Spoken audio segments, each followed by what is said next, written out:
my house. It's a bit weird, isn't it, not going to school and having videos as your lessons, but I hope you'll feel welcome here, even though you're not actually here. We can learn together still, and you can comment on the videos underneath and I can write back to you about the things that we're talking about. And a lot of lessons will probably happen in here. This is my study where I don't really do much work actually. I'm pretty much just do my hobbies in here. So you can see my microscope is over here. It's one of my 3 microscopes actually. It's my favorite one at the moment, but I keep changing my mind. And I've been using it to look at all the samples of sand that you have collected me over the last 3 years. So on this shelf here, you can see all these little bottles, and each one of those bottles has sand in it from a different beach. And I catalogue them and I make slides of them, and I'll show you all of that in the coming weeks. But we'll also do some other experiments too. You'll be making some things in your own homes, I hope. I'll be telling you what equipment you need, and it's all really easy stuff to get. And I'd love it if after you watch these videos, you could go away and try some of the activities that I recommend. And also, I'll be asking questions, and you can answer those after you've watched the video too, and we can chat about them together in Google Classroom. So I'm sorry that we can't be at school and I can't teach you in person, and I'm going to miss the conversations where you tell me things and I can answer straight away and you ask great questions. I'm going to miss all of that, but we can make this work and we can do this online. So watch the videos, answer questions, write anything you want to write, and I'll try and answer them in the next videos. So welcome to my place, and I look forward to seeing you soon. Bye.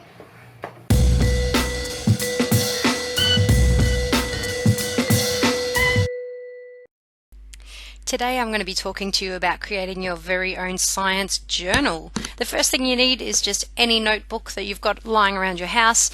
Write in the front of it that it's your science journal.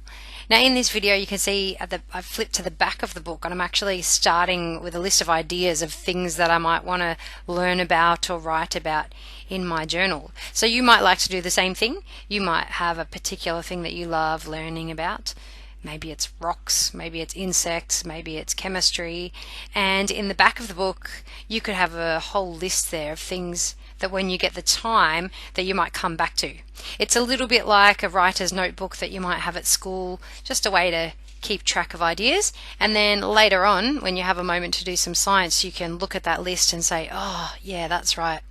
I wanted to have a bit of a look at animal bones, and that's what I'm going to talk about today, or something like that. So as you can see here, I'm making a list actually of ideas for Science at Mrs. Mac's House show, which hopefully we'll be doing in the coming weeks. On the front page of my book, I just put some little reminders of things that you can include when you're doing a science journal. The first box there says ask questions, and that is the first step for every scientist. Look around you, see things in your life, and then ask questions about how they work.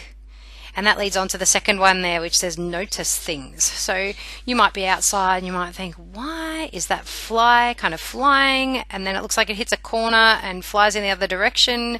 You can ask those things, draw pictures, write them down. Then try things out. Try testing things, do little experiments. Make sure you record everything you do in this book as well. Look for answers to your questions. So once you've got some questions, maybe you've done some tests, why don't you go and read about it either in a book, or you might be able to look online on some websites. A lot of libraries actually have books that you can borrow online now. Next thing, draw what you see. So do pictures of insects, do pictures of trees or things that you notice. Things that happen in your kitchen when you're cooking, any of that kind of stuff is another good thing to put in your science journal. And finally, it's a really good idea to go and tell other people about it, maybe mum or dad or a brother or sister, or you can tell us on Google Classroom too.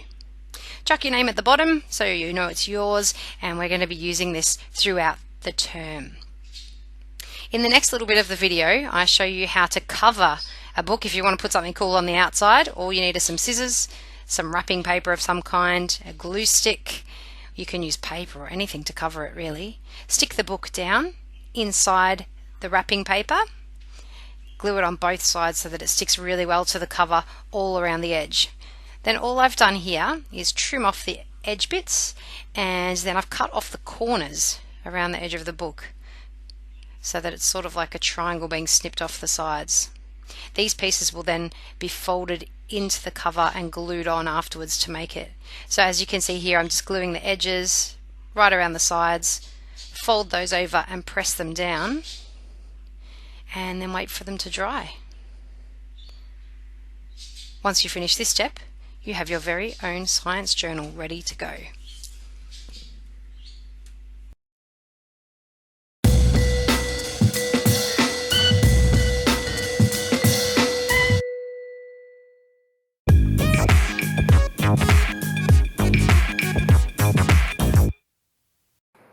Okay, welcome to Who Said That?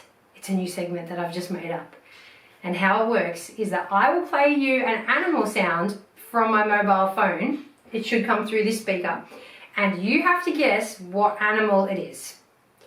Tell the person next to you if you're watching this with somebody else, or just have a think in your head. And then after the 10 seconds is up, I'll tell you what the animal is and I'll show you a picture of what it looks like. Okay? Okay, are you ready? I'm about to play the first sound. Week 1. What animal do you think this is?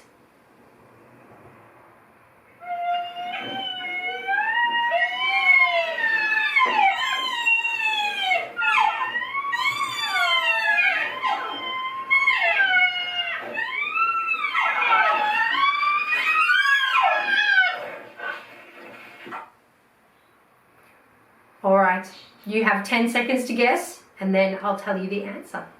10, 9, 8, 7, 6, 5, 4, 3, 2, 1, 0.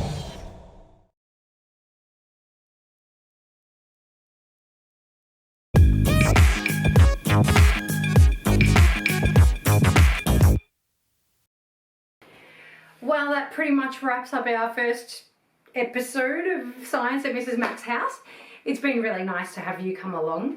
So underneath this video, once you've watched it, in Google Classroom, you'll find a list of things that I would like you to do before you come back and watch the next video in a couple of days. So those things include making a science journal, and that's for every kid in the school, and no matter how old you are, get yourself a book, get ready, because then you can be putting your science work in that through the term. So that's the first thing. Second thing, if you have any questions, science questions or questions about things that you've seen in this video, please leave them for me also underneath here, because I can answer those in the coming weeks. I think that we could have a little question and answer section in the videos too. So in the coming weeks, there's going to be lots more for you to do on here. There'll be experiments. I will ask you to do some things written down and some things just for fun. There'll be things that you can make. There'll be games about choosing which animals make which animal sounds. And my daughter and I have even been working on a Science in Legoland set that we might be acting out some science videos for you there. So looking forward to all the things that are to come, and I'll see you really soon. See you later. Bye.